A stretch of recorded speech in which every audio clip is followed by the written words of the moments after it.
Hello ಗೆಳೆಯರೆ, ಹೊಸ ವಿಡಿಯೋಗೆ ಸ್ವಾಗತ. ಇವತ್ತು ನಾವು ಒಂದು ತಿಂಗಳ ಹಿಂದೆ ರಿಲೀಸ್ ಆಗಿದ್ದ ಜಯಂ ರವಿ ಮತ್ತು ನಿತ್ಯಾ ಮೆನನ್ ಅಭಿನಯದ ಕಾದಲಿಕ್ಕ ನೆರಮಿಲ್ಲೈ ಮೂವಿನ ಎಕ್ಸ್ಪ್ಲೇನ್ ಮಾಡ್ತಿದ್ದೀವಿ. ವಿಡಿಯೋ ಶುರು ಮಾಡೋ ಮುಂಚೆ ನೀವೇನಾದರೂ ಇನ್ನೂ ನಮ್ಮ ಚಾನಲ್ ಸಬ್ಸ್ಕ್ರೈಬ್ ಆಗಿಲ್ಲ ಅಂದರೆ ವಿಡಿಯೋ ಪೂರ್ತಿ ನೋಡಿ, ಕಂಟೆಂಟ್ ಇಷ್ಟ ಆದರೆ ಮಾತ್ರ ಸಬ್ಸ್ಕ್ರೈಬ್ ಮಾಡಿಕೊಂಡು ಸಪೋರ್ಟ್ ಮಾಡಿ. ಬನ್ನಿ ವಿಡಿಯೋ ಶುರು ಮಾಡೋಣ. ಮೊದಲನೇ ಸೀನಲ್ಲಿ ನಮಗೆ ಶ್ರೇಯಾ ಅನ್ನೋ ಹುಡುಗಿನ ಇಂಟ್ರೊಡ್ಯೂಸ್ ಮಾಡ್ತಾರೆ. ಅದು 2017. ಶ್ರೇಯಾ ಒಬ್ಬಳು ಆರ್ಕಿಟೆಕ್ಟ್. ಇವಾಗ ಶ್ರೇಯಾ ಆಸ್ಪತ್ರೆಗೆ ಅವಳ ಗಂಡ ಕರಣ್ ಜೊತೆ ಹೋಗಿ ಕರಣಿಂದ ಮಗು ಕೊಡೋಕೆ ಆಗಲ್ಲ ಅಂತ IVF ಪ್ರೊಸೀಜರ್ಗೆ ಸೈನ್ ಆಗ್ತಾಳೆ. IVF ಪ್ರೊಸೀಜರ್ ಡೇ ಬರುತ್ತೆ. ಆ ಹಾಸ್ಪಿಟಲಲ್ಲಿ ಶ್ರೇಯಾ ಕಸಿನ್ ಅಶ್ವಿನಿ ನರ್ಸ್ ಆಗಿ ವರ್ಕ್ ಮಾಡ್ತಾ ಇರ್ತಾಳೆ. ಇವಾಗ ಶ್ರೇಯಾ IVF ಟ್ರೀಟ್ಮೆಂಟ್ಗೆ ಅಂತ ಬೆಡ್ ಮೇಲೆ ಮಲಗಿರ್ತಾಳೆ. ಡಾಕ್ಟರ್ ಬರ್ತಾರೆ. ಅನಸ್ತೇಶಿಯಾ ಕೊಟ್ಟು ಡಾಕ್ಟರ್ ಟ್ರೀಟ್ಮೆಂಟ್ ಶುರು ಮಾಡ್ತಾರೆ. ಆವಾಗ ಶ್ರೇಯಾಗೆ ಮಗು ತಂದೆ ಯಾರಾಗಿರ್ಬೋದು ಅಂತ ಯೋಚನೆ ಶುರು ಆಗುತ್ತೆ. ಇವಾಗ ಕತೆ 6 ತಿಂಗಳ ಹಿಂದಕ್ಕೆ ಹೋಗುತ್ತೆ. ನಮಗೆ ಶ್ರೇಯಾ ಮನೆಯನ್ನು ತೋರಿಸ್ತಾರೆ. ಶ್ರೇಯಾ ಮನೆಯಲ್ಲಿ ಶ್ರೇಯಾ ಮತ್ತು ಅವಳ ತಂದೆ ಚಂದ್ರಮೋಹನ್ ಮತ್ತು ತಾಯಿ ಕಣ್ಮಣಿ ಇರ್ತಾರೆ. ಶ್ರೇಯಾಗೆ ಕರಣ್ ಅನ್ನೋ ಬಾಯ್ ಫ್ರೆಂಡ್ ಕೂಡ ಇರ್ತಾನೆ. ಶ್ರೇಯಾ ಮನೆಯವರು ಕರಣ್ ಮನೆಯವರು ಎಲ್ಲರೂ ಶ್ರೇಯಾ ಮತ್ತು ಕರಣ್ ಮದುವೆಗೆ ಒಪ್ಕೊಂಡಿರ್ತಾರೆ. ಆದರೆ ಮದುವೆ ಆದಮೇಲೆ ಕರಣ್ ಮತ್ತು ಶ್ರೇಯಾ US ಹೋಗೋಕೆ ಪ್ಲಾನ್ ಮಾಡಿದ್ರಿಂದ ಅವರಿಬ್ಬರು ಮದುವೆ ಆಗಿದ್ರೇ ವೀಸಾ ಸಿಗೋದು ಅಂತ ಹೇಳಿ ಇಬ್ಬರು ಯಾರಿಗೂ ಗೊತ್ತಿಲ್ಲದ ಹಾಗೆ ರಿಜಿಸ್ಟರ್ ಮ್ಯಾರೇಜ್ ಆಗೋಣ ಅಂತ ತೀರ್ಮಾನ ಮಾಡ್ಕೊಂಡಿರ್ತಾರೆ. ಅದಕ್ಕೆ ಕರಣ್ ರಿಜಿಸ್ಟರ್ ಮ್ಯಾರೇಜ್ ಆಗೋ ದಿನ ಶ್ರೇಯಾ ಹಾಕೊಳ್ಳೋಕೆ ಹೊಸ ಸೀರೆ ಕೊಡಿಸಿರ್ತಾನೆ. ಅದು ಗೊತ್ತಿಲ್ಲದೆ ಶ್ರೇಯಾ ತಾಯಿ ಮದುವೆ ಮುಂಚೆನೇ ಕರಣ್ ಕೈಲಿ ಖರ್ಚೆಲ್ಲ ಮಾಡಿಸ್ಬೇಡ ಅಂತ ಶ್ರೇಯಾಗೆ ಬೈತಾ ಇರ್ತಾರೆ. ಆವಾಗ ಶ್ರೇಯಾ, ನಾನು ಕರಣ್ 4 ವರ್ಷದಿಂದ ರಿಲೇಷನ್ಶಿಪ್ಪಲ್ಲಿ ಇದ್ದೀವಿ, ನೀವು ಇವಾಗ ಅರೇಂಜ್ ಮ್ಯಾರೇಜ್ ಮಾಡ್ತಾ ಇರೋದು, ನಮಗೆ ಇದು ಲವ್ ಮ್ಯಾರೇಜೇ, ನನ್ನ ಇನ್ನೂ ನೀವು ವರ್ಜಿನ್ ಅಂತ ಅಂದ್ಕೊಂಡಿದ್ದೀರಾ ಅಂತ ಅವಳ ತಂದೆ ತಾಯಿ ಮುಂದೆನೇ ಕೇಳ್ತಾಳೆ. ಇದನ್ನ ಕೇಳಿ ಅವಳ ತಂದೆ ತಾಯಿ ಒಂದೇ ಸಲ ಶಾಕ್ ಆಗ್ತಾರೆ. ಆದರೆ ಏನೂ ಬೈಯಲ್ಲ, ಯಾಕಂದರೆ ಶ್ರೇಯಾ ಬೆಳೆದು ದೊಡ್ಡೋಳಾಗಿ ಇಂಡಿಪೆಂಡೆಂಟಾಗಿ ಬದುಕ್ತಿದ್ದಾಳೆ. ಅದಕ್ಕೆ ಈ ಕತೆಗೆ ಪ್ಯಾರಲಲ್ ಆಗಿ ಬೆಂಗಳೂರಲ್ಲಿ ಸ್ಟ್ರಕ್ಚರಲ್ ಇಂಜಿನಿಯರ್ ಆಗಿ ವರ್ಕ್ ಮಾಡ್ತಿರೋ ನಮ್ಮ ಕಥೆಯ ನಾಯಕ ಸಿದ್ಧಾರ್ಥನ ತೋರಿಸ್ತಾರೆ. ಸಿದ್ಧಾರ್ಥ್ ಅವನ ಕ್ಲೈಂಟ್ಸ್ಗೆ ಮಾಡೆಲ್ ಬಗ್ಗೆ ಎಕ್ಸ್ಪ್ಲೇನ್ ಮಾಡ್ತಾ ಇರ್ತಾನೆ. ಆದರೆ ಅದಕ್ಕೆ ಕಾಸ್ಟ್ ಜಾಸ್ತಿ ಆಗುತ್ತೆ ಅಂತ ಕ್ಲೈಂಟ್ಸ್ ಮಾಡೆಲ್ನ ಒಪ್ಕೊಳ್ಳೋದೆ ಯೋಚನೆ ಮಾಡಿ ಹೇಳ್ತೀವಿ ಅಂತ ಹೇಳಿ ಹೋಗ್ಬಿಡ್ತಾರೆ. ಸಿದ್ಧಾರ್ಥ್ಗೆ ಕಂಪನಿ ಕೊಡೋಕೆ ಇಬ್ಬರು ಫ್ರೆಂಡ್ಸ್ ಇರ್ತಾರೆ. ಒಬ್ಬ ಗೌಡ ಅಂತ, ಇನ್ನೊಬ್ಬ ಸೇತುರಾಮ್ ಅಲಿಯಾಸ್ ಸೇತು ಅಂತ. ಗೌಡಗೆ ಗರ್ಲ್ ಫ್ರೆಂಡ್ ಇರ್ತಾಳೆ, ಆದರೆ ಸೇತು ಗೇ ಆಗಿರ್ತಾನೆ. ಆ ರೀತಿ ಇದ್ದರೂ ಇವ್ರು 3 ಜನ ಕ್ಲೋಸ್ ಫ್ರೆಂಡ್ಸ್ ಆಗಿರ್ತಾರೆ. ಯಾವಾಗಲೂ ಸಿದ್ಧಾರ್ಥ್ ಮನೆಯಲ್ಲಿ ಪೋಕರ್ ಆಡ್ತಾ ಇರ್ತಾರೆ. ಸಿದ್ಧಾರ್ಥ್ಗೆ ತಾಯಿ ಇಲ್ಲ, ತಂದೆ ಇರ್ತಾರೆ. ಸಿದ್ಧಾರ್ಥ್ ತಂದೆ ಕೂಡ ಸಿದ್ಧಾರ್ಥ್ ಜೊತೆ ಫ್ರೆಂಡ್ ರೀತಿಯೇ ಇರ್ತಾರೆ. ಸಿದ್ಧಾರ್ಥ್ಗೆ ಮದುವೆ ಆಗೋದು, ಮಕ್ಕಳು ಎಲ್ಲ ಇಷ್ಟ ಇರಲ್ಲ. ಆದರೆ ಸೇತುಗೆ ಮಕ್ಕಳು ಅಂದರೆ ತುಂಬ ಇಷ್ಟ. ಅದಕ್ಕೆ ಸೇತು ಫರ್ಟಿಲಿಟಿ ಸೆಂಟರ್ಗೆ ಹೋಗಿ ಅವನ ಸ್ಪರ್ಮ್ನ ಫ್ರೀಸ್ ಮಾಡಬೇಕು ಅಂತ ಅಂದ್ಕೊಂಡಿರ್ತಾನೆ. ಸ್ಪರ್ಮ್ನ ಫ್ರೀಸ್ ಮಾಡೋದು ಯಾಕೆ ಅಂದರೆ ಇವರಿಗೆ ಮದುವೆ ಆಗಿ ಮುಂದೆ ಇವರಿಗೇನಾದರೂ ಮಕ್ಕಳು ಆಗೋ ಚಾನ್ಸಸ್ ಇಲ್ಲ ಅಂದರೆ ಅವರು ಫ್ರೀಸ್ ಮಾಡಿರೋ ಸ್ಪರ್ಮ್ನ ಯೂಸ್ ಮಾಡಿಕೊಂಡು IVF ಮುಖಾಂತರ ಮಕ್ಕಳು ಮಾಡ್ಕೋಬೋದು. ಅದಕ್ಕೆ ಸೇತು ಸ್ಪರ್ಮ್ನ ಫ್ರೀಸ್ ಮಾಡಬೇಕು ಅಂತ ಅಂದ್ಕೊಂಡಿರ್ತಾನೆ. ಅದಕ್ಕೆ ಕಂಪನಿ ಕೊಡೋಕೆ ಸಿದ್ಧಾರ್ಥ್ ಮತ್ತು ಗೌಡನ ಕೂಡ ಕರ್ಕೊಂಡೋಗ್ತಾನೆ. ಫರ್ಟಿಲಿಟಿ ಸೆಂಟರ್ಗೆ ಹೋಗಿ ಕಂಟೈನರ್ ಇಸ್ಕೊಂಡು ಮೋಟಿವೇಶನ್ಗೆ ವಿಡಿಯೋ ನೋಡೋಕೆ ಅಂತ ಪೆನ್ಡ್ರೈವ್ನ ಕೂಡ ಇಸ್ಕೊಂಡು ಎಲ್ಲ ಬೇರೆ ಬೇರೆ ರೂಮ್ಗೆ ಹೋಗ್ತಾರೆ. ಸೇತು ಬೇಗ ಬರ್ತಾನೆ. ಸ್ವಲ್ಪ ಟೈಮ್ ಆದಮೇಲೆ ಗೌಡ ಕೂಡ ಬರ್ತಾನೆ. ಸಿದ್ಧಾರ್ಥ್ ಮಾತ್ರ ಎಲ್ಲ ಬಂದಮೇಲೆ ಲೇಟಾಗಿ ಬರ್ತಾನೆ. ಸಿದ್ಧಾರ್ಥ್ ಅಪ್ಲಿಕೇಶನ್ ಫಿಲ್ ಮಾಡೋವಾಗ ಅವನ ನೇಮ್ನ P. ಜೇಮ್ಸನ್ ಅಂತ ರಾಂಗ್ ನೇಮ್ ಮತ್ತು ರಾಂಗ್ ಅಡ್ರೆಸ್ ಹಾಕಿರ್ತಾನೆ. ಸಿದ್ಧಾರ್ಥ್ ಸ್ಪರ್ಮ್ನ ಕಂಟೈನರಲ್ಲಿ ಹಾಕಿ ಅದನ್ನ ರಿಸೆಪ್ಷನಲ್ಲಿ ಟೇಬಲ್ ಮೇಲೆ ಇಟ್ಟು ಪೆನ್ಡ್ರೈವ್ ತೊಗೊಂಡು ಹೋಗ್ಬಿಡ್ತಾನೆ. ಅದಕ್ಕೆ ಅಲ್ಲಿದ್ದ ಸಿಸ್ಟರ್ ಸಿದ್ಧಾರ್ಥ್ ಹಿಂದೆ ಓಡೋಗ್ತಾರೆ. ಸ್ಪರ್ಮ್ ಕಂಟೈನರ್ ತೊಗೊಂಡು ಓಕೆ ಬಂದ ಬೇರೆ ಸಿಸ್ಟರ್ ಸ್ಪರ್ಮ್ ಫ್ರೀಸ್ಗೆ ಅಂತ ಕೊಟ್ಟಿದ್ದ ಸಿದ್ಧಾರ್ಥ್ ಸ್ಪರ್ಮ್ ಕಂಟೈನರ್ನ ಡೋನರ್ಸ್ ಲಿಸ್ಟ್ಗೆ ಸೇರಿಸ್ಬಿಡ್ತಾರೆ. ನೆಕ್ಸ್ಟ್ ಸೀನಲ್ಲಿ ನಮಗೆ ಸಿದ್ಧಾರ್ಥ್ ಲವರ್ ನಿರುಪಮನ ತೋರಿಸ್ತಾರೆ. ನಿರುಪಮ ಒಬ್ಬಳು ಮಾಡೆಲ್. ಇವಾಗ ನಿರುಪಮಗೆ ಪ್ಯಾರಿಸಲ್ಲಿ ಮಾಡೆಲಿಂಗ್ಗೆ ಚಾನ್ಸ್ ಸಿಕ್ಕಿರುತ್ತೆ. ಜೊತೆಗೆ ಸಿದ್ಧಾರ್ಥ್ ಜೊತೆ ಎಂಗೇಜ್ಮೆಂಟ್ ಕೂಡ ಫಿಕ್ಸ್ ಆಗಿರುತ್ತೆ. ಸಿದ್ಧಾರ್ಥ್ ಜೊತೆ ಎಂಗೇಜ್ಮೆಂಟ್ ಮುಗಿಸ್ಕೊಂಡು ಪ್ಯಾರಿಸ್ಗೆ ಹೋಗಿ ಅಲ್ಲಿಂದ ಬಂದ ಮೇಲೆ ಮದುವೆ ಆಗೋದು ಅಂತ ನಿರುಪಮ ಅಂದ್ಕೊಂಡಿರ್ತಾಳೆ. ನಿರುಪಮ ಮಾಡೆಲಿಂಗ್ ಮಾಡ್ತಾ ಇದ್ದ ಜಾಗಕ್ಕೆ ಸಿದ್ಧಾರ್ಥ್ ಹೋಗ್ತಾನೆ. ಅಲ್ಲಿ ಸೇತು ಸುಮ್ಮನೆ ಇರದೆ ನಿರುಪಮಗೆ ಎಲ್ಲರೂ ಸ್ಪರ್ಮ್ನ ಫ್ರೀಸ್ ಮಾಡಿದ್ವಿ ಅಂತ ಹೇಳ್ತಾನೆ. ಅದನ್ನ ಕೇಳಿ ನಿರುಪಮ ಸಿದ್ಧಾರ್ಥನ ಸೈಡ್ಗೆ ಕರ್ಕೊಂಡೋಗಿ ನಿಜಾನ ಅಂತ ಕೇಳ್ತಾಳೆ. ಸಿದ್ಧಾರ್ಥ್, ನಾನು ಸುಮ್ಮನೆ ಕಂಪನಿಗೆ ಹೋಗಿದ್ದೆ, ಹಾಗೆ ಇರಲಿ ಅಂತ ಫ್ರೀಸ್ ಮಾಡಿ ಬಂದೆ ಅಂತಾನೆ. ಅದಕ್ಕೆ ನಿರುಪಮ, ನಾವು ಮದುವೆ ಆದಮೇಲೆ ಮಕ್ಕಳು ಮಾಡ್ಕೋತೀವಿ ತಾನೆ, ಸ್ಪರ್ಮ್ ಎಲ್ಲ ಫ್ರೀಸ್ ಎಲ್ಲ ಮಾಡೋ ಅವಶ್ಯಕತೆ ಇತ್ತಾ ಅಂತ ಕೇಳ್ತಾಳೆ. ಅದಕ್ಕೆ ಸಿದ್ಧಾರ್ಥ್, ನೋಡು ನಿರುಪಮ, ನಾನು ಮುಂಚೆನೇ ಹೇಳಿದ್ದೀನಿ, ನನಗೆ ಮಕ್ಕಳು ಮಾಡ್ಕೊಳ್ಳೋದು ಎಲ್ಲ ಇಷ್ಟ ಇಲ್ಲ. ನೀನು ಬೇಕು ಅಂದಿದ್ದಕ್ಕೆ ನಾನು ಎಂಗೇಜ್ಮೆಂಟ್ಗೆ ಒಪ್ಕೊಂಡಿರೋದು, ಮದುವೆ ಕೂಡ ಜಸ್ಟ್ ಫಾರ್ಮಾಲಿಟಿಗೆ ಆಗೋಣ ಅಂತ ಹೇಳಿದ್ದು ಅಂತಾನೆ. ಅದನ್ನ ಕೇಳಿ ನಿರುಪಮಗೆ ಬೇಜಾರಾಗುತ್ತೆ. ಈ ಕಡೆ ಚೆನ್ನೈಯಲ್ಲಿ ಶ್ರೇಯಾ ಮತ್ತು ಕರಣ್ ಯಾರಿಗೂ ಗೊತ್ತಿಲ್ಲದ ಹಾಗೆ ರಿಜಿಸ್ಟರ್ ಮ್ಯಾರೇಜ್ ಆಗ್ತಾರೆ. ಒಂದಿನ ಶ್ರೇಯಾ ಆಫೀಸಲ್ಲಿ ವರ್ಕ್ ಮಾಡೋವಾಗ ಕರಣ್ ವಿಡಿಯೋ ಕಾಲ್ ಮಾಡಿ ಶ್ರೇಯಾಗೆ, ನಮಗೆ 2ನೇ ಸಲ ಮದುವೆ ಆಗೋ ಮುಂಚೆ ವೀಸಾ ಬರುತ್ತೆ, ಮದುವೆ ಆಗ್ತಿದ್ದಂಗೆ US ಹೋಗ್ಬಿಡೋಣ ಅಂತ ಹೇಳಿ ಸಂಜೆ ಡಿನ್ನರ್ಗೆ ಎಲ್ಲಿಗೆ ಹೋಗೋಣ ಅಂತ ಕೇಳ್ತಾನೆ. ಅದಕ್ಕೆ ಶ್ರೇಯಾ, ಇವತ್ತು ಕೆಲಸ ಇದೆ, ನಾನು US ಹೋಗೋ ಮುಂಚೆ ಈ ಪ್ರಾಜೆಕ್ಟ್ ಮುಗಿಸ್ಬೇಕು ಅಂತ ಹೇಳ್ತಾಳೆ. ಆವಾಗ ಶ್ರೇಯಾಗೆ ಅವರ ಬಾಸ್ ಕಾಲ್ ಮಾಡಿ 3 ಡೇಸಿಂದ ಡೇ ಆ್ಯಂಡ್ ನೈಟ್ ವರ್ಕ್ ಮಾಡ್ತಿದ್ಯಾ, ಇವತ್ತು ಹಾಫ್ ಡೇ ಲೀವ್ ತಗೋ ಅಂತ ಹೇಳ್ತಾರೆ. ಶ್ರೇಯಾ ಓಕೆ ಅಂತ ಹೇಳಿ ಕರಣ್ಗೆ ಸರ್ಪ್ರೈಸ್ ಕೊಡೋಕೆ ಒಂದು ವೈನ್ ಬಾಟಲ್ ತಗೊಂಡು ಕರಣ್ ಫ್ಲ್ಯಾಟ್ಗೆ ಹೋಗ್ತಾಳೆ. ಆದರೆ ಸರ್ಪ್ರೈಸ್ ಕೊಡೋಕೆ ಹೋದ ಶ್ರೇಯಾನೇ ಸರ್ಪ್ರೈಸ್ ಆಗಿಬಿಡ್ತಾಳೆ. ಯಾಕಂದರೆ ಕರಣ್ ಶ್ರೇಯಾಗೆ ಮೋಸ ಮಾಡಿ ಶ್ರೇಯಾ ಕ್ಲೋಸ್ ಫ್ರೆಂಡ್ ಆಗಿದ್ದ ರಾಧಿಕಾ ಅನ್ನೋ ಹುಡುಗಿ ಜೊತೆ ಬೆಡ್ಡಲ್ಲಿ ಇರ್ತಾನೆ. ಅದನ್ನ ನೋಡಿ ಕೋಪ ಮಾಡಿಕೊಂಡು ಶ್ರೇಯಾ ಈಚೆಗೆ ಬಂದಾಗ ಕರಣ್ ಶ್ರೇಯಾ ಹತ್ರ ಬಂದು ಸಾರಿ ಕೇಳಿ ಅವಳು ನನ್ನ ಹತ್ರ ಕೆಲಸ ಕೇಳ್ಕೊಂಡು ಬಂದ್ಲು, ಸ್ವಲ್ಪ ಡ್ರಿಂಕ್ಸ್ ಮಾಡಿದ್ವಿ, ಅದ್ರ ನಶೆಯಲ್ಲಿ ನಾನು ಏನು ಮಾಡಿದೆ ಅಂತ ಗೊತ್ತಾಗಲಿಲ್ಲ ಅಂತ ಹೇಳ್ತಾನೆ. ಆದರೆ ಶ್ರೇಯಾ ಅವಳು ತಂದಿದ್ದ ವೈನ್ ಬಾಟಲ್ ಒಡೆದಾಕಿ ಅಲ್ಲಿಂದ ಹೋಗಿಬಿಡ್ತಾಳೆ. ಈ ಕಡೆ ಬೆಂಗಳೂರಲ್ಲಿ ಸಿದ್ಧಾರ್ಥ್ಗೂ ನಿರುಪಮಾಗೂ ಎಂಗೇಜ್ಮೆಂಟ್ ಇರುತ್ತೆ. ಇನ್ನೂ ಹೆಣ್ಣಿನ ಕಡೆಯವರು ಯಾರೂ ಬಂದಿರಲ್ಲ. ನಿರುಪಮ ಕಾಲ್ ಕೂಡ ರಿಸೀವ್ ಮಾಡ್ತಾ ಇರಲ್ಲ. ಆದರೆ ಸಿದ್ಧಾರ್ಥ್ ಕಡೆಯವರು ಚೆನ್ನಾಗಿ ಕುಡಿದು ಡ್ಯಾನ್ಸ್ ಮಾಡ್ತಾ ಇರ್ತಾರೆ. ಎಲ್ಲ ಕುಣಿದು ಸಾಕಾದರೂ ನಿರುಪಮ ಎಂಗೇಜ್ಮೆಂಟ್ಗೆ ಬರೋದೇ ಇಲ್ಲ. ಕಡೆಗೆ ನಿರುಪಮ ತಂದೆ ತಾಯಿ ಬಂದು ನಿರುಪಮ ಬರಲ್ಲ ಅಂತ ಹೇಳ್ತಾರೆ. ಅಂದರೆ ಸಿದ್ಧಾರ್ಥ್ಗೆ ಈ ಮದುವೆ ಮತ್ತು ಮಕ್ಕಳು ಮೇಲೆ ಇಂಟ್ರೆಸ್ಟ್ ಇಲ್ಲದೆ ಇರೋದಕ್ಕೆ ನಿರುಪಮ ಸಿದ್ಧಾರ್ಥ್ ಜೊತೆ ಮದುವೆ ಆಗೋದು ಬೇಡ ಅಂತ ಡಿಸೈಡ್ ಮಾಡಿರ್ತಾಳೆ. ಈ ಕಡೆ ಚೆನ್ನೈಯಲ್ಲಿ ಶ್ರೇಯಾ ಮನೆಯಲ್ಲಿ ಶ್ರೇಯಾ ಒಂದು ರೂಮ್ಗೆ ಹೋಗಿ ಡೋರ್ ಕ್ಲೋಸ್ ಮಾಡ್ಕೊಂಡಿದ್ರೆ ಶ್ರೇಯಾ ತಾಯಿ ಒಂದು ರೂಮ್ಗೆ ಹೋಗಿ ಡೋರ್ ಕ್ಲೋಸ್ ಮಾಡ್ಕೊಂಡಿರ್ತಾರೆ. ಇಬ್ಬರು ಮಧ್ಯೆ ಶ್ರೇಯಾ ತಂದೆ ಒದ್ದಾಡ್ತಾ ಇರ್ತಾರೆ. ಕಡೆಗೆ ಶ್ರೇಯಾ ಆಂಟಿ ಮತ್ತು ಕಸಿನ್ ಅಶ್ವಿನಿ ಬರ್ತಾರೆ. ಶ್ರೇಯಾ ಕರಣ್ನ ಮರೆಯೋಕೆ ಅಶ್ವಿನಿ ಕೈಲಿ ಒಂದು ವೈನ್ ಬಾಟಲ್ ತರಿಸಿರ್ತಾಳೆ. ಅಶ್ವಿನಿ ಬರ್ತಿದ್ದಂಗೆ ವೈನ್ ಬಾಟಲ್ ಇಸ್ಕೊಂಡು ಕುಡಿಯೋಕೆ ಶುರು ಮಾಡ್ತಾಳೆ. ಜೊತೆಗೆ ರೂಮಲ್ಲಿ ಸಿಗರೇಟ್ ಕೂಡ ಸೇರ್ತಾ ಇರ್ತಾಳೆ. ಇದನ್ನ ನೋಡಿ ಅವ್ರ ಆಂಟಿ ಈ ಚಟ ಎಲ್ಲ ಯಾವಾಗ ಕಲ್ತ್ಕೊಂಡೆ ಅಂತ ಕೇಳಿದಾಗ ಶ್ರೇಯಾ ಹುಡುಗರೆಲ್ಲ ಬ್ರೇಕಪ್ ಆದಾಗ ಸಿಗರೇಟ್ ಸೇರ್ತಾರಲ್ಲ, ಅದಕ್ಕೆ ನಾನು ಟ್ರೈ ಮಾಡ್ತಿದ್ದೀನಿ, ಆದರೆ ಏನು ಕಿಕ್ಕೇ ಸಿಗ್ತಿಲ್ಲ ಅಂತ ಹೇಳ್ತಾಳೆ. ಕಿಕ್ ಯಾಕೆ ಸಿಗ್ತಿಲ್ಲ ಅಂದರೆ ಶ್ರೇಯಾ ಸಿಗರೇಟ್ನ ಉಲ್ಟಾ ಸೇರ್ತಾ ಇರ್ತಾಳೆ. ಕಡೆಗೆ ಶ್ರೇಯಾ ಕರಣ್ ಜೊತೆ ರಿಜಿಸ್ಟರ್ ಮ್ಯಾರೇಜ್ ಆಗಿದ್ದರಿಂದ ಡೈವರ್ಸ್ಗೆ ಅಪ್ಲೈ ಮಾಡ್ತಾಳೆ. ಈ ಕಡೆ ಸಿದ್ಧಾರ್ಥ್ ನಿರುಪಮ ಬಿಟ್ಟು ಹೋದ್ಲು ಅನ್ನೋ ಬೇಜಾರಲ್ಲಿ ಪಬ್ಬಲ್ಲಿ ಎಣ್ಣೆ ಕುಡಿತಾ ಸಿಕ್ಕಿದ ಹುಡುಗಿರ ಜೊತೆ ಎಲ್ಲ ಮಜಾ ಮಾಡೋಕೆ ಶುರು ಮಾಡ್ತಾನೆ. ಈ ಕಡೆ ಶ್ರೇಯಾ ಅವ್ರ ಫ್ಯಾಮಿಲಿ ಫಂಕ್ಷನ್ಗೆ ಹೋಗಿದ್ದಾಗ ಅಲ್ಲಿ ಅವಳ ಕಸಿನ್ ಶ್ರೇಯಾಗೆ ಮಗು ನೋಡ್ಕೊಳ್ಳೋಕೆ ಕೊಡ್ತಾಳೆ. ಮಗುನ ನೋಡ್ತಿದ್ದಂಗೆ ಶ್ರೇಯಾಗೆ ಅವಳಿಗೂ ಮಗು ಬೇಕು ಅನಿಸೋಕೆ ಶುರು ಆಗುತ್ತೆ. ಫಂಕ್ಷನಲ್ಲಿ ರಿಲೇಟಿವ್ಸ್ ಎಲ್ಲ ಶ್ರೇಯಾನ ಆಡ್ಕೋತಾ ಇರ್ತಾರೆ. ಅದಕ್ಕೆ ಶ್ರೇಯಾ ತಾಯಿ ಶ್ರೇಯಾ ಹತ್ರ ಬಂದು ನಿಮ್ಮ ಮಾವನ ಮಗ ನಿನ್ನ ಮದುವೆ ಆಗೋಕ್ಕೆ ಒಪ್ಕೊಂಡಿದ್ದಾನೆ, ಅವನ್ನ ಮದುವೆ ಆಗಿ ಮಕ್ಕಳು ಮಾಡಿಕೊಂಡು ನಮ್ಮ ಮಾನ ಮರ್ಯಾದೆ ಕಾಪಾಡು ಅಂತ ಹೇಳ್ತಾರೆ. ಆದರೆ ಶ್ರೇಯಾಗೆ ಇವಾಗ ಮದುವೆ ಬೇಡ, ಜಸ್ಟ್ ಮಗು ಬೇಕಿರುತ್ತೆ. ಅದಕ್ಕೆ ಶ್ರೇಯಾ IVF ಟ್ರೀಟ್ಮೆಂಟಿಂದ ಮಗು ಮಾಡ್ಕೊಳ್ಳೋದು ಅಂತ ತೀರ್ಮಾನ ಮಾಡ್ಕೋತಾಳೆ. ಅದಕ್ಕೆ IVF ಸೆಂಟರ್ಗೆ ಕರಣ್ನ ಕರ್ಕೊಂಡೋಗಿ ಕರಣ್ ಕೈಲಿ ಮಗು ಕೊಡೋಕೆ ಆಗಲ್ಲ ಅಂತ ಅಶ್ವಿನಿ ಹತ್ರ ಫೇಕ್ ರಿಪೋರ್ಟ್ ಮಾಡಿಸಿ IVF ಟ್ರೀಟ್ಮೆಂಟ್ ತೊಗೊಳ್ಳೋಕೆ ಕರಣ್ಣಿಂದ ಕೂಡ ಸೈನ್ ಮಾಡಿಸ್ಕೋತಾಳೆ. ಯಾಕಂದರೆ ಇಬ್ಬರಿಗೂ ಇನ್ನೂ ಡಿವೋರ್ಸ್ ಆಗಿರಲ್ಲ ಅದಕ್ಕೆ. ಈ ಕಡೆ ಫರ್ಟಿಲಿಟಿ ಸೆಂಟರ್ ಅವರು ಸಿದ್ಧಾರ್ಥ್ಗೆ ಕಾಲ್ ಮಾಡಿ ಅವನ್ನ P. ಜೇಮ್ಸನ್ ಅಂತ ಹೇಳಿ ನೀವು ಫ್ರೀಸ್ಗೆ ಅಂತ ಕೊಟ್ಟಿರೋ ಸ್ಪರ್ಮ್ ಮಿಸ್ಪ್ಲೇಸ್ ಆಗಿದೆ, ಬಂದು ಮತ್ತೆ ಸ್ಪರ್ಮ್ನ ಕೊಡಿ ಅಂತ ಕೇಳ್ತಾರೆ. ಆದರೆ ಬೇಜಾರಲ್ಲಿ ಇದ್ದ ಸಿದ್ಧಾರ್ಥ್ ಏನು ಮಾತಾಡದೆ ಕಾಲ್ ಕಟ್ ಮಾಡ್ತಾನೆ. ಈ ಕಡೆ ಶ್ರೇಯಾಗೆ ಮಿಸ್ಪ್ಲೇಸ್ ಆಗಿದ್ದ ಸಿದ್ಧಾರ್ಥ್ ಸ್ಪರ್ಮ್ ಇಂದ IVF ಟ್ರೀಟ್ಮೆಂಟ್ ಮಾಡ್ತಾರೆ. ಇದೇ ಸೀನ ನಾವು ಸಿನಿಮಾ ಶುರುವಿನಲ್ಲಿ ನೋಡಿದ್ದು. IVF ಪ್ರೊಸೀಜರ್ ಆಗಿ 1 ಮಂತ್ ಆಗುತ್ತೆ. ಶ್ರೇಯಾ ಮೆಡಿಕಲ್ಗೆ ಹೋಗಿ 10 ಪ್ರೆಗ್ನೆನ್ಸಿ ಕಿಟ್ ತೊಗೊಂಡು ಬಂದು ಎಲ್ಲ ಕಿಟ್ ಯೂಸ್ ಮಾಡಿ ಟೆಸ್ಟ್ ಮಾಡ್ಕೋತಾಳೆ. ಎಲ್ಲದರಲ್ಲೂ ಪಾಸಿಟಿವ್ ಅಂತ ಬರುತ್ತೆ. ಶ್ರೇಯಾಗೆ ತುಂಬ ಖುಷಿಯಾಗುತ್ತೆ. ಶ್ರೇಯಾ ಒಂದು 3 ಮಂತ್ಸ್ ಮನೆಯಲ್ಲಿ ಅವಳು ಪ್ರೆಗ್ನೆಂಟ್ ಅಂತ ಯಾರಿಗೂ ಗೊತ್ತಾಗದ ಹಾಗೆ ಮೇಂಟೈನ್ ಮಾಡ್ತಾಳೆ. ಕಡೆಗೆ ಒಂದು ಫೈನ್ ಡೇ ಶ್ರೇಯಾ ಅವಳ ತಂದೆ ತಾಯಿಗೆ ಅವಳು ಗರ್ಭಿಣಿ ಅಂತ ಹೇಳ್ತಾಳೆ. ಅದಕ್ಕೆ ಅವಳ ತಾಯಿ ಆಗಿದ್ರೆ ಇವಾಗ ಏನು ಮಾಡೋಕೆ ಆಗಲ್ಲ, ನೀನು ಕರಣ್ನ ಮದುವೆ ಆಗು ಅಂತಾರೆ. ಆವಾಗ ಶ್ರೇಯಾ ನಾನು ಕರಣ್ನಿಂದ ಅಲ್ಲ ಗರ್ಭಿಣಿಯಾಗಿರೋದು, IVF ಟ್ರೀಟ್ಮೆಂಟ್ ತಗೊಂಡು ನನಗೆ ಮಗು ಬೇಕೇ ಬೇಕು ಅಂತಾಳೆ. ಇದನ್ನ ಕೇಳಿ ಶ್ರೇಯಾ ತಾಯಿ ಶ್ರೇಯಾ ತಂದೆಗೆ ಈ ಮನೆಯಲ್ಲಿ ಶ್ರೇಯಾ ಇರಬೇಕು ಇಲ್ಲ ನಾನಿರಬೇಕು ಅಂತ ಹೇಳ್ತಾರೆ. ಅದಕ್ಕೆ ಶ್ರೇಯಾ ಮನೆ ಬಿಟ್ಟು ಬೇರೆ ಅಪಾರ್ಟ್ಮೆಂಟ್ಗೆ ಬರ್ತಾಳೆ. ಸ್ವಲ್ಪ ದಿನದ ನಂತರ ಶ್ರೇಯಾ ಆಂಟಿ ಅವಳನ್ನ ನೋಡ್ಕೊಳ್ಳೋಕೆ ಅಂತ ಅವರು ಕೂಡ ಅಪಾರ್ಟ್ಮೆಂಟ್ಗೆ ಬರ್ತಾರೆ. ಒಂದಿನ ಶ್ರೇಯಾ ನ್ಯೂಸ್ ನೋಡುವಾಗ ಅದರಲ್ಲಿ ಒಬ್ಬ ದೊಡ್ಡ ಕಿಲ್ಲರ್ ಮತ್ತು ರೇಪಿಸ್ಟ್ ಅವನ ಸಂತತಿ ಜಾಸ್ತಿ ಮಾಡ್ಕೊಳ್ಳೋಕೆ ತುಂಬ ಕಡೆ ಸ್ಪರ್ಮ್ ಡೊನೇಟ್ ಮಾಡಿದ್ದ ಅಂತ ಬರ್ತಾ ಇರುತ್ತೆ. ಅದಕ್ಕೆ ಶ್ರೇಯಾಗೆ ಅವಳಿಗೂ ಆ ಕಿಲ್ಲರ್ ಸ್ಪರ್ಮ್ನ ಏನಾದರೂ ಇಂಜೆಕ್ಟ್ ಮಾಡಿದರೆ ಅಂತ ಡೌಟ್ ಬಂದು ಅಶ್ವಿನಿ ಹತ್ರ ಯಾರಿಗೂ ಗೊತ್ತಿಲ್ಲದ ಹಾಗೆ ಸ್ಪರ್ಮ್ ಡೋನರ್ ನೇಮ್ ಮತ್ತು ಅಡ್ರೆಸ್ ತಿಳ್ಕೊತಾಳೆ. ಡೋನರ್ ಬೆಂಗಳೂರಲ್ಲಿರೋದು ಅಂತ ಗೊತ್ತಾಗುತ್ತೆ.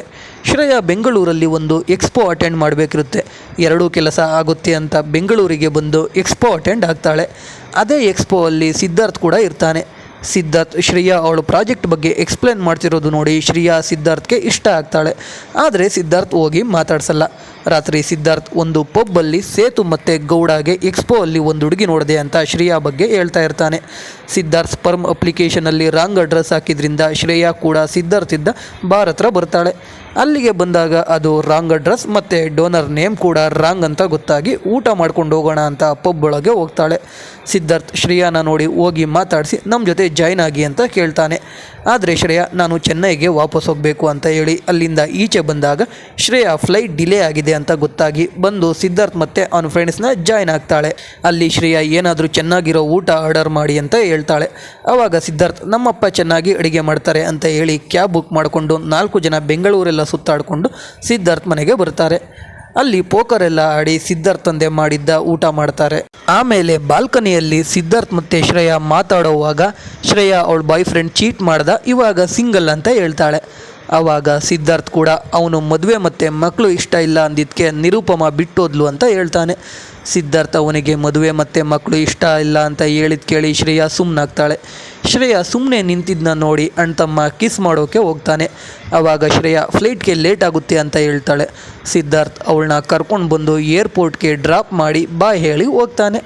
ಶ್ರೇಯಾ ಅವಳಿಗೆ ಗಂಡು ಮಗು ಮಾತ್ರ ಆಗಬಾರ್ದು ಅಂತ ಅಂದ್ಕೊಂಡು ಚೆನ್ನೈಗೆ ವಾಪಸ್ ಬರ್ತಾಳೆ. ಆದರೆ ಶ್ರೇಯಾಗೆ ಗಂಡು ಮಗುನೇ ಆಗುತ್ತೆ. ಅಲ್ಲಿಂದ ಕತೆ 8 ವರ್ಷ ಮುಂದಕ್ಕೆ ಶಿಫ್ಟ್ ಆಗುತ್ತೆ. ಶ್ರೇಯಾ ಇವಾಗ ಅವಳು ವರ್ಕ್ ಮಾಡ್ತಿದ್ದ ಕಂಪನಿಯಲ್ಲಿ ವಿಶ್ವಾಮಿತ್ರ ಅನ್ನೋರಿಗೆ ಒಂದು ಪ್ರಾಜೆಕ್ಟ್ ರೆಡಿ ಮಾಡಿರ್ತಾಳೆ. ಆ ವಿಶ್ವಾಮಿತ್ರ ಅನ್ನೋರಿಗೆ ತುಂಬ ಕಂಪನಿಗಳಿಂದ ಪ್ರಾಜೆಕ್ಟ್ ಪ್ರಪೋಸಲ್ ಬಂದಿರುತ್ತೆ. ಅದರಲ್ಲಿ 12 ಕಂಪನಿ ಪ್ರಾಜೆಕ್ಟ್ಗೆ ಸೆಲೆಕ್ಟ್ ಮಾಡಿರ್ತಾರೆ. ಅದಕ್ಕೆ ಶ್ರೇಯಾ ವರ್ಕ್ ಮಾಡ್ತಿದ್ದ ಸ್ಕೈಲೈನ್ ಆರ್ಕಿಟೆಕ್ಟ್ ಕಂಪನಿ ಬಾಸ್ ಏನಾದರೂ ಶ್ರೇಯಾ ಪ್ರಾಜೆಕ್ಟ್ ಫೈನಲೈಸ್ ಆದರೆ ಶ್ರೇಯಾನ ಕಂಪನಿ ಪಾರ್ಟ್ನರ್ ಆಗಿ ಮಾಡ್ಕೋತೀನಿ ಅಂತ ಹೇಳ್ತಾರೆ. ಈ ಕಡೆ ನಮಗೆ ಶ್ರೇಯಾ ಮಗ ಪಾರ್ಥಿವ್ನ ತೋರಿಸ್ತಾರೆ. ಪಾರ್ಥಿವ್ ಅವನ ಕ್ಲಾಸ್ಮೇಟ್ಸ್ಗೆ ಅವನ ತಂದೆ ಒಬ್ಬರು ಸೈನಿಕ ಪಾಕಿಸ್ತಾನ ಅವ್ರ ವಿರುದ್ಧ ಹೋರಾಟ ಮಾಡ್ತಾ ಸತ್ತೋದ್ರು ಅಂತ ಹೇಳ್ತಿರ್ತಾನೆ. ಇವಾಗ ಸಿದ್ಧಾರ್ಥ್ ಕೂಡ ಚೆನ್ನೈಗೆ ಬರ್ತಾನೆ. ಕಾರ್ ಇಳಿದು ಅವನ ಫ್ಲಾಟ್ಗೆ ಹೋಗುವಾಗ ಹಿಂದೆಯಿಂದ ಒಂದು ಬಾಲ್ ಬಂದು ಹೊಡೆಯುತ್ತೆ. ಹಿಂದೆ ತಿರುಗಿ ನೋಡಿದ್ರೆ ಅಲ್ಲಿ ಶ್ರೇಯಾ ಮಗ ಪಾರ್ಥಿವ್ ಇರ್ತಾನೆ. ಸಿದ್ಧಾರ್ಥ್ ಬಾಲ್ ಹೊಡೆದಿದ್ದಕ್ಕೆ ಸಾರಿ ಕೇಳು ಅಂದರೆ ಪಾರ್ಥಿವ್ ಸಾರಿ ಕೇಳಲ್ಲ. ಅದಕ್ಕೆ ಸಿದ್ಧಾರ್ಥ್ ಬಾಲ್ನ ಜೋರಾಗಿ ಕಾಂಪೌಂಡಿಂದ ಈಚೆ ಹೋಗೋ ಹಾಗೆ ಕಿಕ್ ಮಾಡಿ ಅಲ್ಲಿಂದ ಹೋಗ್ತಾನೆ. ಪಾರ್ಥಿವ್ಗೂ ಕೂಡ ಸಿದ್ಧಾರ್ಥ್ ಥರಾನೇ ಕೊಬ್ಬು. ಈ ಕಡೆ ಶ್ರೇಯಾಗೆ ಅವಳ ತಂದೆ ಅವನ ಹೆಂಡ್ತಿಗೆ ಗೊತ್ತಾಗದ ಹಾಗೆ ಕಾಲ್ ಮಾಡಿ ಪಾರ್ಥಿವ್ಗೆ ಮೊಬೈಲ್ ಕೊಡು ಮಾತಾಡಬೇಕು ಅಂತ ಹೇಳ್ತಾನೆ. ಆದರೆ ಪಾರ್ಥಿವ್ ಗೇಮ್ ಮಾಡ್ತಿದ್ದೀನಿ ಆಮೇಲೆ ಕಾಲ್ ಮಾಡ್ತೀನಿ ಅಂತ ಹೇಳ್ತಾನೆ. ಪಾಪ ಅಮ್ಮ ಮಗಳ ಮಧ್ಯೆ ಶ್ರೇಯಾ ತಂದೆ ತಗ್ಲಾಕೊಂಡು ಪಜೀತಿ ಪಡ್ತಾ ಇರ್ತಾರೆ. ಇವಾಗ ಶ್ರೇಯಾ ಅವಳ ಆಂಟಿ ಮತ್ತು ಕಸಿನ್ ಜೊತೆಯಲ್ಲೇ ಇರ್ತಾಳೆ. ವಿವೇಕ್ ಅನ್ನೋ ಶ್ರೇಯಾ ಪಕ್ಕದ ಮನೆ ಹುಡುಗ ಶ್ರೇಯಾಗೆ 2 ಇಯರ್ಸಿಂದ ಕಾಳಾಗ್ತಾ ಇರ್ತಾನೆ. ಆದರೆ ಶ್ರೇಯಾಗೆ ಲವ್ವಲ್ಲೆಲ್ಲ ಇಂಟ್ರೆಸ್ಟ್ ಇರಲ್ಲ. ಈ ಕಡೆ ಪಾರ್ಥಿವ್ ಅವನ ತಾತನಿಗೆ ಕಾಲ್ ಮಾಡಿ ಯಾರೋ ಒಬ್ಬ ಬಾಲ್ನ ಕಾಂಪೌಂಡಿಂದ ಈಚೆ ಎಸ್ಬಿಟ್ಟ, ಅದಕ್ಕೆ ನನ್ನ ಫ್ರೆಂಡ್ಸ್ ನನ್ನ ಬಾಲ್ ತರೋವರೆಗೂ ಆಟ ಆಡೋಕ್ಕೆ ಸೇರಿಸ್ಕೊಳ್ಳಲ್ಲ ಅಂತ ಹೇಳಿದ್ದಾರೆ ಅಂತ ಹೇಳ್ತಾ ಇರ್ತಾನೆ. ಅದನ್ನ ಶ್ರೇಯಾ ಕೇಳಿಸ್ಕೊಂಡು ಯಾರದು ಅಂತ ತೋರಿಸು ಅಂತಾಳೆ. ಮಾರನೇ ದಿನ ಎಲ್ಲ ಹುಡುಗರು ಪಾರ್ಥಿವ್ನ ಬಿಟ್ಟು ಗೇಮ್ ಆಡ್ತಾ ಇರ್ತಾರೆ. ಅಲ್ಲಿಗೆ ಸಿದ್ಧಾರ್ಥ್ ಬಂದು ಪಾರ್ಥಿವ್ಗೆ ರೇಗಿಸ್ತಾ ಇರ್ತಾನೆ. ಆವಾಗ ಪಾರ್ಥಿವ್ ಶ್ರೇಯಾಗೆ ಇವನೇ ಅಮ್ಮ ನನ್ನ ಬಾಲ್ ಎಸ್ತಿದ್ದು ಬಯ್ಯಿ ಇವನಿಗೆ ಅಂತ ಹೇಳ್ತಾನೆ. 8 ವರ್ಷ ಆದಮೇಲೆ ಶ್ರೇಯಾ ಮತ್ತು ಸಿದ್ಧಾರ್ಥ್ ಮತ್ತೆ ಭೇಟಿ ಆಗ್ತಾರೆ. ಶ್ರೇಯಾ ಸಿದ್ಧಾರ್ಥ್ನ ಏನಿಲ್ಲಿ ಅಂದಾಗ ಸಿದ್ಧಾರ್ಥ್ ಒಂದು ಪ್ರಾಜೆಕ್ಟ್ ಮೇಲೆ ಬಂದಿದ್ದೀನಿ, 3-4 ತಿಂಗಳಲ್ಲಿ ಹೋಗ್ಬಿಡ್ತೀನಿ ಅಂತ ಹೇಳ್ತಾನೆ. ನೆಕ್ಸ್ಟ್ ಡೇ ವಿಶ್ವಾಮಿತ್ರ ಅವರ ಮೀಟಿಂಗ್ ಇರುತ್ತೆ. ಆ ಸೆಲೆಕ್ಟ್ ಆಗಿರೋ 12 ಕಂಪನಿಯಲ್ಲಿ ಒಂದು ಶ್ರೇಯಾ ಕಂಪನಿ ಆದರೆ ಇನ್ನೊಂದು ಸಿದ್ಧಾರ್ಥ್ ಕಂಪನಿ. ಸಿದ್ಧಾರ್ಥ್ ಕೂಡ ಅದೇ ಪ್ರಾಜೆಕ್ಟ್ ಮೇಲೆ ಅಲ್ಲಿಗೆ ಬಂದಿರ್ತಾನೆ. ಇವಾಗ ಶ್ರೇಯಾ ಮತ್ತು ಸಿದ್ಧಾರ್ಥ್ ಒಂದು ಪಬ್ಬಲ್ಲಿ ಮಾತಾಡ್ತಾ ಇರ್ತಾರೆ. ಆವಾಗ ಶ್ರೇಯಾ ಆ ಪ್ರಾಜೆಕ್ಟ್ ನಮ್ಮ ಕಂಪನಿಗೆ ಬರೋದು ಅಂದರೆ ಸಿದ್ಧಾರ್ಥ್ ಆ ಪ್ರಾಜೆಕ್ಟ್ ನನಗೆ ಸಿಗೋದು ಅಂತ ಹೇಳ್ತಾ ಇರ್ತಾನೆ.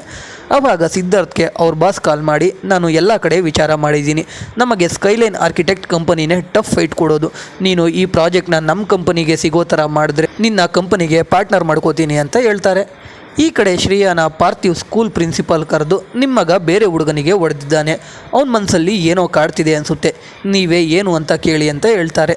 ರಾತ್ರಿ ಶ್ರೇಯಾ ಏನು ವಿಷಯ ಅಂತ ಪಾರ್ಥಿವ್ನ ಕೇಳಿದಾಗ ಪಾರ್ಥಿವ್ ಹೇಳೋದು ಅವ್ರ ಸ್ಕೂಲಲ್ಲಿ ಫಾದರ್ಸ್ ಡೇ ದಿನ ಪಾರ್ಥಿವ್ ಅವನ ತಂದೆ ಒಬ್ಬ ಸೋಲ್ಜರ್ ಅಂತ ಹೇಳಿರ್ತಾನೆ. ಅದಕ್ಕೆ ಒಬ್ಬ ಹುಡುಗ ಎದ್ದು ಎಷ್ಟನೇ ರ್ಯಾಂಕ್ ಅಂತ ಕೇಳಿದ್ರೆ ಪಾರ್ಥಿವ್ ನಮ್ಮ ತಂದೆ ಸ್ಕೂಲಲ್ಲಿ ಎಷ್ಟನೇ ರ್ಯಾಂಕ್ ಬರ್ತಿದ್ರು ಅಂತ ನನಗೇನು ಗೊತ್ತು ಅಂದಾಗ ಆ ಹುಡುಗ ಎಲ್ಲರ ಮುಂದೆ ಪಾರ್ಥಿವ್ ಸುಳ್ಳು ಹೇಳ್ತಿದ್ದಾನೆ, ಅವನ ತಂದೆ ಸೋಲ್ಜರೇ ಅಲ್ಲ, ಅವನೊಬ್ಬ ಟೆಸ್ಟ್ ಟ್ಯೂಬ್ ಬೇಬಿ ಅಂತ ಆಡ್ಕೊಳ್ತಾ ಇರ್ತಾನೆ. ಅದಕ್ಕೆ ಪಾರ್ಥಿವ್ ಆ ಹುಡುಗನ ಜೊತೆ ಜಗಳ ಮಾಡ್ಕೊಂಡಿರ್ತಾನೆ. ಇದನ್ನ ಕೇಳಿ ಶ್ರೇಯಾ ಬೇಜಾರಾಗಿ ನೀನು ಬೇರೆ ಹುಡುಗರ ರೀತಿ ಅಲ್ಲ, ನೀನು ಸೂಪರ್ ಹೀರೋ ರೀತಿ ಸ್ಪೆಷಲ್ ಅಂತ ಹೇಳಿ ಸಮಾಧಾನ ಮಾಡಿ ಮಲಗಿಸ್ತಾಳೆ. ಇವಾಗ ಸಿದ್ಧಾರ್ಥ್ ಕೂಡ ಶ್ರೇಯಾ ಅವರ ಪಕ್ಕದ ಫ್ಲಾಟಲ್ಲೇ ಇರ್ತಾನೆ. ಹಾಗೆ ಸಿದ್ಧಾರ್ಥ್ ಮೇಲೆ ಲೈಟಾಗಿ ಲವ್ ಶುರು ಆಗಿರುತ್ತೆ. ಮಾರನೇ ದಿನ ಸಿದ್ಧಾರ್ಥ್ ಲಿಫ್ಟ್ ಹತ್ರ ಹೋದಾಗ ಪಾರ್ಥಿವ್ ಕೂಡ ಲಿಫ್ಟಲ್ಲೇ ಇರ್ತಾನೆ. ಸಿದ್ಧಾರ್ಥ್ ಗ್ರೌಂಡ್ ಫ್ಲೋರ್ ಕ್ಲಿಕ್ ಮಾಡಿದ್ರೆ ಪಾರ್ಥಿವ್ ಸಿದ್ಧಾರ್ಥ್ಗೆ ಉರ್ಸೋಕೆ ಎಲ್ಲ ಫ್ಲೋರ್ನೂ ಕ್ಲಿಕ್ ಮಾಡ್ತಾನೆ. ಆವತ್ತಿನ ದಿನ ಸಂಜೆ ಶ್ರೇಯಾ ಮನೆಗೆ ಬಂದಾಗ ಪಾರ್ಥಿವ್ ಕಾಣಿಸ್ತಾ ಇರಲ್ಲ. ಸುತ್ತಮುತ್ತ ಹುಡುಕಿದ್ರು ಪಾರ್ಥಿವ್ ಕಾಣಿಸಲ್ಲ. ಅದಕ್ಕೆ ಶ್ರೇಯಾ ಅವ್ರ ಆಂಟಿ ನಿಮ್ಮ ತಂದೆ ತಾಯಿಗೆ ಕಾಲ್ ಮಾಡುವಂಥ ಶ್ರೇಯಾಗೆ ಹೇಳ್ತಾರೆ. ಆದರೆ ಅವಳು ಸಿದ್ಧಾರ್ಥ್ಗೆ ಬಂದು ಪಾರ್ಥಿವ್ ಕಾಣಿಸ್ತಾ ಇಲ್ಲ, ಇವಾಗ ಪೊಲೀಸ್ ಕಂಪ್ಲೇಂಟ್ ಕೊಡೋಕೆ ಹೋಗ್ತಿದ್ದೀನಿ ಅಂತ ಹೇಳಿದಾಗ ಸಿದ್ಧಾರ್ಥ್ ಅವನಿಗೆ ಗೊತ್ತಿರೋ ಪೊಲೀಸ್ನ ಅಲ್ಲಿಗೆ ಕರೆಸ್ತಾನೆ. ಪೊಲೀಸ್ ಮೊದಲು ಕೇಳೋದು ಪಾರ್ಥಿವ್ ತಂದೆ ಇಲ್ಲಿ ಅಂತ. ಅದಕ್ಕೆ ಸಿದ್ಧಾರ್ಥ್ ಡೈವೋರ್ಸ್ ತೊಗೊಂಡಿದ್ದಾರೆ ಅಂತ ಹೇಳ್ತಾನೆ. ಆಮೇಲೆ ಪೊಲೀಸ್ ನನ್ನ ಏರಿಯಾ ಲಿಮಿಟ್ಸ್ ಎಲ್ಲ ಸರ್ಚ್ ಮಾಡ್ತೀವಿ, ಕಿಡ್ನ್ಯಾಪ್ ಆಗಿದ್ರೆ ಯಾರಾದರೂ ನೋಟಿಸ್ ಮಾಡಿರ್ತಾರೆ ಅಂತ ಹೇಳ್ತಾನೆ. ಕಿಡ್ನ್ಯಾಪ್ ಅನ್ನೋ ಪದ ಕೇಳಿ ಶ್ರೇಯಾ ಮತ್ತು ಅವರ ಆಂಟಿ ಎಲ್ಲ ಗಾಬರಿಯಾಗಿಬಿಡ್ತಾರೆ. ಸಿದ್ಧಾರ್ಥ್ ಶ್ರೇಯಾನ ಸಮಾಧಾನ ಮಾಡಿ ನಾನು ಪಾರ್ಥಿವ್ನ ಹುಡಿಕೊಂಡು ಬರ್ತೀನಿ ಅಂತ ಹೇಳಿ ಪೊಲೀಸ್ ಜೊತೆ ಹೋಗ್ತಾನೆ. ಕೆಲವು ಗಂಟೆಗಳು ಆದಮೇಲೆ ಸಿದ್ಧಾರ್ಥ್ ಪಾರ್ಥಿವ್ನ ಹುಡಿಕೊಂಡು ಬರ್ತಾನೆ. ಶ್ರೇಯಾ ಮತ್ತು ಅಶ್ವಿನಿ ಪಾರ್ಥಿವ್ ತಂದೆ ಬೆಂಗಳೂರಲ್ಲಿ ಇದ್ದಾರೆ ಅನ್ನೋದನ್ನ ಕೇಳಿಸ್ಕೊಂಡು ಪಾರ್ಥಿವ್ ಬೆಂಗಳೂರಿಗೆ ಹೋಗೋಕೆ ರೈಲ್ವೆ ಸ್ಟೇಷನ್ಗೆ ಹೋಗಿರ್ತಾನೆ. ಪಾರ್ಥಿವ್ನ ನೋಡಿ ಶ್ರೇಯಾ ತುಂಬ ಖುಷಿಯಾಗ್ತಾಳೆ. ಸಿದ್ಧಾರ್ಥ್ ಪಾರ್ಥಿವ್ಗೆ ಸ್ವಲ್ಪ ಜೋರಾಗಿ ಮತ್ತೆ ಎಲ್ಲೂ ಹೋಗಬಾರ್ದು ಅಂತ ಗದರ್ತಾನೆ. ನೆಕ್ಸ್ಟ್ ಡೇ ಸಿದ್ಧಾರ್ಥ್ ಪಾರ್ಥಿವ್ಗೆ ಹೊಸ ಫುಟ್ಬಾಲ್ ತಂದು ಕೊಡ್ತಾನೆ. ಆದರೆ ಹುಡುಗರು ಪಾರ್ಥಿವ್ಗೆ ಸರಿಯಾಗಿ ಆಡೋಕೆ ಬರಲ್ಲ ಅಂತ ಅವನ್ನ ಅವ್ರ ಜೊತೆ ಸೇರಿಸ್ಕೊಳ್ಳಲ್ಲ. ಜೊತೆಗೆ ಸ್ಕೂಲಲ್ಲಿ ಟೀಮ್ಗೆ ಸೆಲೆಕ್ಷನ್ ಬೇರೆ ಇರುತ್ತೆ. ಅದಕ್ಕೆ ಸಿದ್ಧಾರ್ಥ್ ಪಾರ್ಥಿವ್ಗೆ ಅವನೇ ಟ್ರೈನಿಂಗ್ ಕೊಡೋಕೆ ಶುರು ಮಾಡ್ತಾನೆ. ಸಿದ್ಧಾರ್ಥ್ ಮತ್ತು ಪಾರ್ಥಿವ್ ನಡುವೆ ಅಪ್ಪ ಮಗನ ಬಾಂಡಿಂಗ್ ಬೆಳೆಯೋಕೆ ಶುರು ಆಗುತ್ತೆ. ಈ ಕಡೆ ವಿಶ್ವಾಮಿತ್ರ ಪ್ರಾಜೆಕ್ಟ್ಗೆ 12 ಟೀಮಿಂದ 6 ಟೀಮ್ ಸೆಲೆಕ್ಟ್ ಆಗಿ ಅವ್ರನ್ನೆಲ್ಲ ಸೈಟ್ ನೋಡೋಕೆ ಬೆಂಗಳೂರಿಗೆ ಬರೋಕೆ ಹೇಳ್ತಾರೆ. ಒಂದಿನ ರಾತ್ರಿ ಸಿದ್ಧಾರ್ಥ್ ಮತ್ತು ಶ್ರೇಯಾ ಮಾತಾಡೋವಾಗ ಶ್ರೇಯಾ ಸಿದ್ಧಾರ್ಥ್ಗೆ ಇಲ್ಲಿ ಎಲ್ಲ ಅಂದ್ಕೊಂಡಿರೋ ರೀತಿ ನಾನು ಮದುವೆಯಾಗಿ ಡೈವೋರ್ಸ್ ಆಗಿಲ್ಲ, IVF ಮುಖಾಂತರ ಪಾರ್ಥಿವ್ನ ಮಾಡ್ಕೊಂಡಿದ್ದು ಅಂತ ಹೇಳ್ತಾಳೆ. ಅದನ್ನ ಕೇಳಿ ಸಿದ್ಧಾರ್ಥ್ ಹಾಗಿದ್ರೆ ಪಾರ್ಥಿವ್ ತಂದೆ ಯಾರು ಅಂತ ಗೊತ್ತಿಲ್ವಾ ಅಂದಾಗ ಶ್ರೇಯಾ ಒಂದು ಸಲ ಅವನ್ನ ಹುಡಿಕೊಂಡೋಗಿದ್ದೆ, ಆವಾಗಲೇ ನೀನು ನನಗೆ ಸಿಕ್ಕಿದ್ದು ಅಂತಾಳೆ. ಮಾರನೇ ದಿನ ಶ್ರೇಯಾ ಬೆಂಗಳೂರಿಗೆ ಹೋಗಬೇಕಿರುತ್ತೆ. ಆದರೆ ಅವ್ರ ಆಂಟಿಗೆ ಹುಷಾರಿರಲ್ಲ. ಅದಕ್ಕೆ ಪಾರ್ಥಿವ್ನ ನೋಡ್ಕೊಳ್ಳೋಕ್ಕೆ ಯಾರೂ ಇರಲ್ಲ ಅಂತ ಶ್ರೇಯಾ ಬೆಂಗಳೂರಿಗೆ ಹೋಗಲ್ಲ ಅಂತ ಇರ್ತಾಳೆ.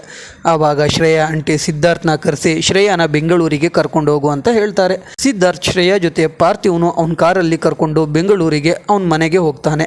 ಆಮೇಲೆ ಪ್ರಾಜೆಕ್ಟ್ ಸೈಟ್ಗೆ ಹೋಗಿ ಅಲ್ಲಿ ಪ್ರೆಸೆಂಟೇಷನ್ ಎಲ್ಲ ಕೊಡ್ತಾರೆ. ಇವಾಗ ಶ್ರೇಯಾನ ತೋರಿಸೋಕೆ ಸಿದ್ಧಾರ್ಥ್ ಗೌಡನ ಕರೆಸ್ತಾನೆ. ಆದರೆ ಗೌಡ ಅವನ ಜೊತೆ ಸಿದ್ಧಾರ್ಥ್ ಎಕ್ಸ್ ಲವರ್ ನಿರುಪಮನು ಕರ್ಕೊಂಡು ಬರ್ತಾನೆ. ನಿರುಪಮ ವಾಪಸ್ ಬಂದಿದ್ದು ನೋಡಿ ಸಿದ್ಧಾರ್ಥ್ಗೆ ಖುಷಿಯಾಗಲ್ಲ, ಬೇಜಾರಾಗುತ್ತೆ. ಆದರೆ ನಿರುಪಮ ವಾಪಸ್ ಹೇಗಾದರೂ ಸಿದ್ಧಾರ್ಥ್ನ ಒಪ್ಪಿಸಿ ಮದುವೆ ಆಗೋಣ ಅಂದ್ಕೊಂಡು ಬಂದಿರ್ತಾಳೆ. ಶ್ರೇಯಾಗೆ ನಿರುಪಮ ಬಗ್ಗೆ ಗೊತ್ತಾಗಿ ಅವಳಿಗೂ ಬೇಜಾರಾಗುತ್ತೆ. ಸಿದ್ಧಾರ್ಥ್ ಶ್ರೇಯಾ ಜೊತೆ ಇರೋದು ನೋಡಿ ನಿರುಪಮಗೂ ಬೇಜಾರಾಗುತ್ತೆ. ನಿರುಪಮ ಸಿದ್ಧಾರ್ಥ್ ಮತ್ತು ಶ್ರೇಯಾ ವಾಪಸ್ ಚೆನ್ನೈಗೆ ಹೋಗ್ತಿದ್ದಾರೆ ಅಂತ ತಿಳ್ಕೊಂಡು ಸಿದ್ಧಾರ್ಥ್ ಜೊತೆ ಅವಳು ಕೂಡ ಚೆನ್ನೈಯಲ್ಲಿ ಕೆಲಸ ಇದೆ ಅಂತ ಸುಳ್ಳು ಹೇಳ್ಕೊಂಡು ಚೆನ್ನೈಗೆ ಹೋಗ್ತಾಳೆ. ಚೆನ್ನೈಯಿಂದ ಬರುವಾಗ ಖುಷಿಯಿಂದ ಬಂದ ಸಿದ್ಧಾರ್ಥ್ ಶ್ರೇಯಾ ಪಾರ್ಥಿವ್ ಇವಾಗ ಸಪ್ಪೆ ಮುಖದ ಜೊತೆಗೆ ಚೆನ್ನೈಗೆ ವಾಪಸ್ ಹೋಗ್ತಾರೆ. ನಿರುಪಮ ಸಿದ್ಧಾರ್ಥ್ ಜೊತೆನೇ ಸ್ಟೇ ಆಗೋಕೆ ಪ್ಲಾನ್ ಮಾಡಿ ಸಿದ್ಧಾರ್ಥ್ ಫ್ಲಾಟ್ಗೆ ಬರ್ತಾಳೆ. ಸ್ವಲ್ಪ ದಿನ ಸಿದ್ಧಾರ್ಥ್ ಜೊತೆನೇ ಇರಬೇಕು ಅಂತ ಡಿಸೈಡ್ ಆಗಿರ್ತಾಳೆ. ಒಂದಿನ ಪಾರ್ಥಿವ್ ಸಿದ್ಧಾರ್ಥ್ ಹತ್ರ ಬಂದು ಸ್ಕೂಲ್ ಫುಟ್ಬಾಲ್ ಟೀಮ್ಗೆ ಸೆಲೆಕ್ಟ್ ಆದೆ ಅಂತ ಹೇಳ್ತಾನೆ. ಅದನ್ನ ಕೇಳಿ ಸಿದ್ಧಾರ್ಥ್ ಪಾರ್ಥಿವ್ ಜೊತೆ ಡ್ಯಾನ್ಸ್ ಎಲ್ಲ ಮಾಡ್ತಾನೆ. ಮಕ್ಕಳನ್ನೇ ಮಾಡ್ಕೊಳ್ಳೋದು ಬೇಡ ಅಂತಿದ್ದ ಸಿದ್ಧಾರ್ಥ್ ಪಾರ್ಥಿವ್ ಜೊತೆ ಅಷ್ಟು ಹ್ಯಾಪಿ ಆಗಿರೋದು ನೋಡಿ ನಿರುಪಮಗೆ ಸಿದ್ಧಾರ್ಥ್ ಚೇಂಜ್ ಆಗಿದ್ದಾನೆ ಅಂತ ಗೊತ್ತಾಗುತ್ತೆ. ಈ ಕಡೆ ಪ್ರಾಜೆಕ್ಟಲ್ಲಿ 6 ಟೀಮ್ಸಿಂದ ಇವಾಗ 3 ಟೀಮ್ಸ್ ಉಳಿದಿರುತ್ತೆ. ಯಾರು ಕಡಿಮೆ ದುಡ್ಡನ್ನ ಕೋಟ್ ಮಾಡ್ತಾರೋ ಅವರಿಗೆ ಪ್ರಾಜೆಕ್ಟ್ ಸಿಗುತ್ತೆ. ಅದಕ್ಕೆ 3 ಜನ ಫೈನಲ್ ಕೋಟ್ನ ಹೇಳೋಕೆ 48 ಗಂಟೆ ಟೈಮ್ ಕೊಡ್ತಾರೆ. ಇವಾಗ ಶ್ರೇಯಾ ನಿರುಪಮ ಕಾರಣದಿಂದ ಸಿದ್ಧಾರ್ಥ್ನ ಅವಾಯ್ಡ್ ಮಾಡೋಕೆ ಶುರು ಮಾಡ್ತಾಳೆ. ಅವತ್ತು ಸಂಜೆ ಪಾರ್ಥಿವ್ ಬರ್ತ್ಡೇ ಇರುತ್ತೆ. ಅವಾಗಲೇ ನಿರುಪಮ ಸಿದ್ಧಾರ್ಥ್ ಹತ್ರ ಬಂದು ಸಂಜೆ ಡಿನ್ನರ್ಗೆ ಹೋಗೋಣ ಅಂತಾಳೆ. ಅದಕ್ಕೆ ಸಿದ್ಧಾರ್ಥ್ ಪಾರ್ಥಿವ್ ಬರ್ತ್ಡೇ ಪಾರ್ಟಿಗೆ ಇನ್ವೈಟ್ ಮಾಡಿದ್ದಾರೆ ಅಂತ ಹೇಳ್ತಾನೆ. ಆವಾಗ ನಿರುಪಮ ಸಿದ್ಧಾರ್ಥ್ಗೆ ನೀನು ಶ್ರೇಯಾನ ಲವ್ ಮಾಡ್ತಾ ಇದೆಯಾ, ಮಕ್ಕಳನ್ನು ಇಷ್ಟಪಡದೇ ಇರೋ ನೀನು ಪಾರ್ಥಿವ್ ಜೊತೆ ಖುಷಿಯಾಗಿದ್ಯಾ, ನೀನು ಶ್ರೇಯಾಗೆ ನಿನ್ನ ಪ್ರೀತಿ ಹೇಳ್ಕೊಂಡು ಮದುವೆ ಆಗು, ನಾನು ಬ್ಯಾಂಗ್ಳೂರಿಗೆ ಹೋಗ್ತೀನಿ ಅಂತ ಹೇಳಿ ಅಲ್ಲಿಂದ ವಾಪಸ್ ಬ್ಯಾಂಗ್ಳೂರಿಗೆ ಹೋಗ್ಬಿಡ್ತಾಳೆ.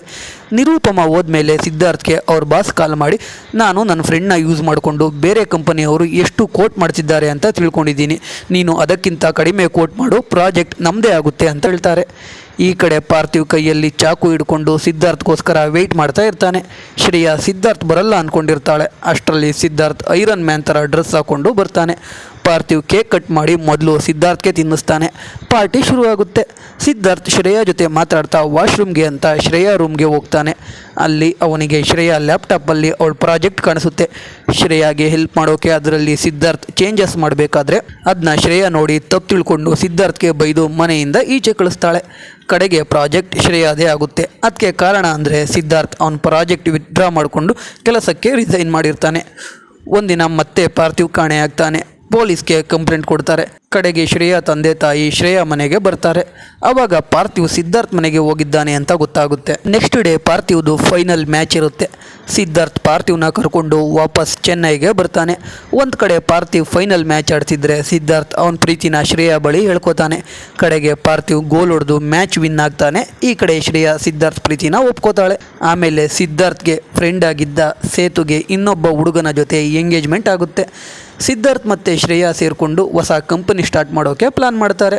ಆದರೆ ಸಿದ್ಧಾರ್ಥ್ ಶ್ರೇಯಾ ಮದುವೆ ಆಗದೆ ಒಟ್ಟಿಗೆ ಇರೋದು ಅಂತ ಡಿಸೈಡ್ ಮಾಡ್ಕೋತಾರೆ. ಇಲ್ಲಿಗೆ ಮೂವಿ ಮುಗಿಯುತ್ತೆ. ಈ ಮೂವಿ ಇಂಡಿಯನ್ ಮೂವಿ ರೀತಿ ಇಲ್ಲ. ಯಾಕಂದರೆ ನಾವು ಇಂಡಿಯನ್ ಮೂವೀಸಲ್ಲಿ ಗೇ ಮ್ಯಾರೇಜ್, ಮದುವೆ ಆಗದೆ ಮಕ್ಕಳು ಮಾಡ್ಕೊಳ್ಳೋದು ಇದೆಲ್ಲ ನೋಡೋದು ತುಂಬ ಕಡಿಮೆ. ಯಾಕಂದರೆ ಭಾರತದ ಸಂಸ್ಕೃತಿಗೆ ಅದೆಲ್ಲ ತುಂಬ ಅಪೋಸಿಟ್. ಆದರೆ ಇವಾಗ ಇಂಥವೆಲ್ಲ ಕಾಮನ್ ಆಗ್ತಿದೆ. ಇದು ಮೂವಿ ನೋಡಿ ನನಗನ್ಸಿದ್ದು. ಸೊ ಎಕ್ಸ್ಪ್ಲನೇಷನ್ ಕೇಳಿ ನಿಮ್ಗೇನು ಅನ್ನಿಸ್ತು ಅಂತ ಕಮೆಂಟ್ ಮಾಡಿ. ವಿಡಿಯೋ ಇಷ್ಟ ಆಗಿದ್ದರೆ ಲೈಕ್ ಮಾಡಿ. ಕಂಟೆಂಟ್ ಇಷ್ಟ ಆಗಿದ್ದರೆ ಮಾತ್ರ ಸಬ್ಸ್ಕ್ರೈಬ್ ಮಾಡಿಕೊಂಡು ಸಪೋರ್ಟ್ ಮಾಡಿ. ಮತ್ತು ಇನ್ನೊಂದು ಸೂಪರ್ ಆಗಿರೋ ವಿಡಿಯೋ ಜೊತೆ ಸಿಗ್ತೀನಿ. ಜೈ ಕರ್ನಾಟಕ.